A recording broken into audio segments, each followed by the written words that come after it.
जय गुरु जी। दोस्तों, ये है आपका अपना प्रिय आरजे आदि कश्यप मुंबई से मानुस और आपके लिए लेकर आया है आपका मनपसंद प्रोग्राम पॉजिटिव कर्मा। आज है एपिसोड नंबर 468 यानी कि 468।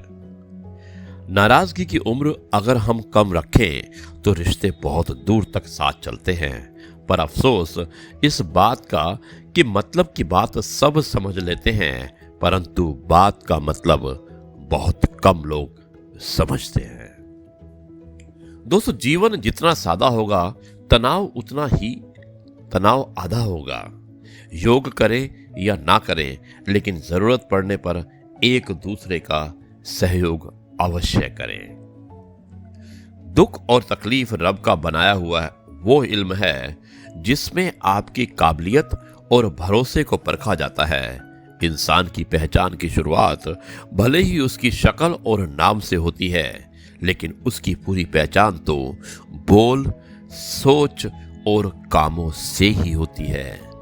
दोस्तों, विकल्प बहुत मिलेंगे मार्ग भटकने के लिए, संकल्प एक ही काफी है मंजिल तक पहुंचने के लिए। समय इंसान को सफल नहीं बनाता, समय का सही इस्तेमाल इंसान को सफल बनाता है। परेशानी हालातों से कम लेकिन अपने ख्यालातों से ज्यादा होती है। आरजे आदि कश्यप मुंबई चा मानुस। दोस्तों, आज आरजे आदि विशेष कुछ अलग हो जाए। इसमें मैं एक बहुत ही प्रसिद्ध लेखक रहे हैं जिनका नाम है मुंशी प्रेमचंद, और उनकी उनकी कहानी नहीं बल्कि उनकी कविता है, और बहुत ही सुंदर कविता है जिसका एक एक शब्द को अगर आप पढ़ते हैं तो आपको बार बार पढ़ने का मन करता है। मैं शुरुआत करता हूं इस कविता की, और मुझे उम्मीद है कि आपको यह कविता जरूर पसंद आएगी। ख्वाहिश नहीं मुझे मशहूर होने की, आप मुझे पहचानते हो, बस इतना ही काफी है। अच्छे ने अच्छा और बुरे ने बुरा कहा, अच्छे ने अच्छा और बुरे ने बुरा जाना मुझे।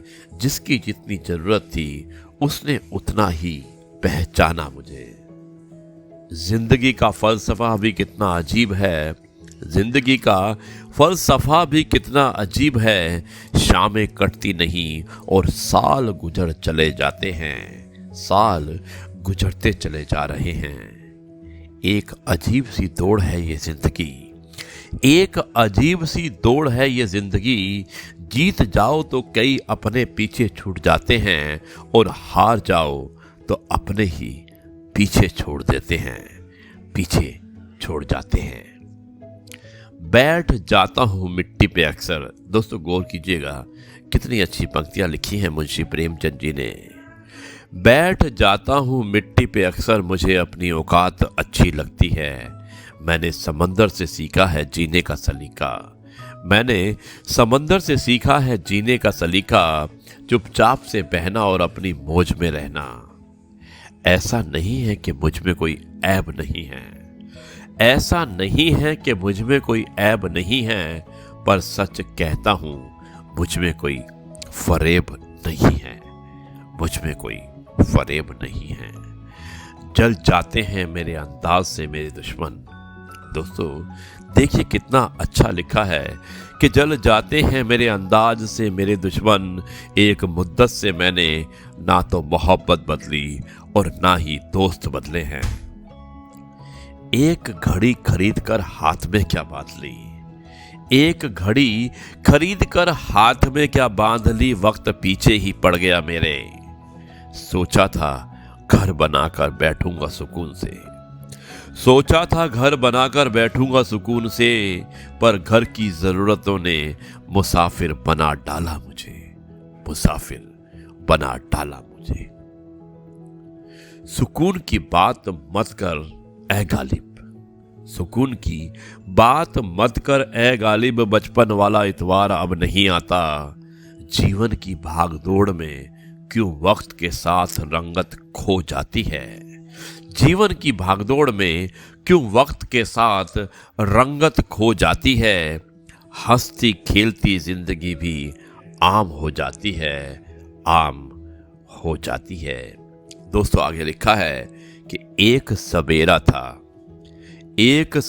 था जब हंसकर उठते थे हम, और आज कई बार बिना मुस्कुराए ही शाम हो जाती है, बिना मुस्कुराए ही शाम हो जाती है।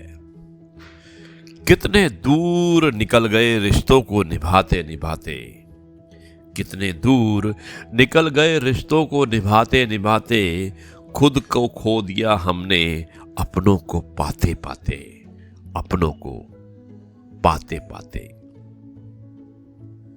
लोग कहते हैं हम मुस्कुराते बहुत हैं, लोग कहते हैं हम मुस्कुराते बहुत हैं, और हम थक गए दर्द छुपाते छुपाते, हम थक गए दर्द छुपाते छुपाते।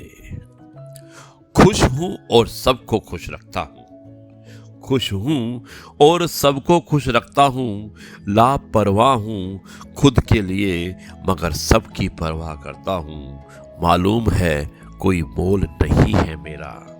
दोस्तों आखिरी पंक्ति है, इसे ध्यान से सुनिएगा कि मालूम है कोई मोल नहीं है मेरा, फिर भी कुछ अनमोल लोगों से रिश्ते रखता हूं, कुछ अनमोल लोगों से रिश्ते रखता हूं, कुछ अनमोल लोगों से रिश्ते रखता हूं। दोस्तों ये था आरजे आदि का शब्द मुंबई का मानुस, और आज आपको मैंने प्रेमचंद की एक बहुत ही अच्छी कविता सुनाई थी। मुझे उम्मीद है कि मुंशी प्रेमचंद की ये कविता आपको पसंद आई होगी। अब मैं इस कार्यक्रम को यहीं पर समाप्त करता हूँ, और कल आपसे एक बार फिर मुलाकात होगी एक नई कहानी, नए किस्से और नई बातों के साथ। तब तक के लिए कहता हूँ नमस्कार, जय हिंद, वंदे मातरम, भारत माता की जय। जय जवान, जय किसान, जय गुरु जी, शुक्राना गुरु जी।